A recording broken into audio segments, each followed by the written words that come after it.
This is a seared tuna. It's got a fennel crust, a little salt, pepper, crushed red pepper in it. We grind that up in a coffee grinder, which is a great thing to have when you're grinding spices and things at home. Set on a little Napa cabbage slaw with raisins, pineapples, and a mustard vinaigrette. It's a great dish. It's light. It's healthy. It's feel-good food.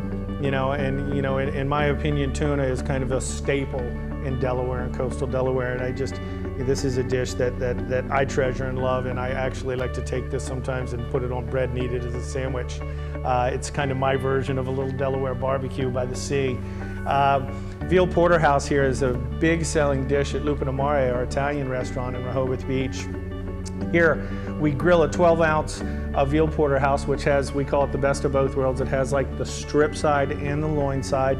Set it up on some crostini, and as you can see here, we grill it and serve it with roasted asparagus, roasted baby portobello mushrooms, or you could call them large cremini mushrooms, and then we dress it with a little bit of veal jus and then some fried garlic chips. Garlic is awesome. It actually has like 25 different flavors, the way that you either blanch it, roast it, fry it, sear it in a pan. Here we do like the sliced thin chips, and it's got a nice crunch and real good balances out the dish for us. This is what I love. I love this. This is a seared shrimp with a coconut curry cream sauce. It's kind of one of the few kind of off-country dishes that we do, more Asian, semi-Pacific Rim, but finished with an apple slaw. And we get our apples from Pfeiffer orchards up in Wyoming, Delaware. So it's still got that local apple flavor to it. We toss it with a little cilantro, fresh herbs, lemon, and oil, and top the shrimp with that, and then add some shaved toasted almonds to that. So it's got a real cool flavor.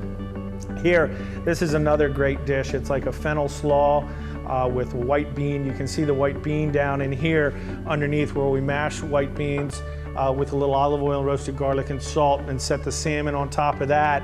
And because salmon has such a great flavor, you don't have to do a lot on or under it, so we kind of do mild flavors up and down, and we watch oil content when we're cooking a salmon, because there's a lot of oil content already in salmon, which is why it's so moist and flavorful when you eat it.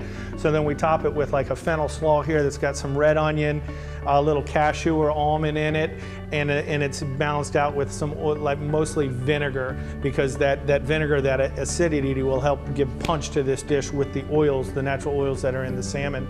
And this is just a sample of what we do. I mean, this is how we cook here. It's pretty simple. We're not, real intricate, in a lot of the dishes, when it comes down to like having 20 things on a dish. We believe that less is more, and let the salmon, let some of these flavors speak for themselves and keep them familiar. We don't want to keep people guessing when they're here. We want them to be pretty familiar with what they're eating, and more importantly, know that it's pretty close to just picked. It's as fresh as possibly, as fresh as it can be, and it's just the flavors speak for themselves.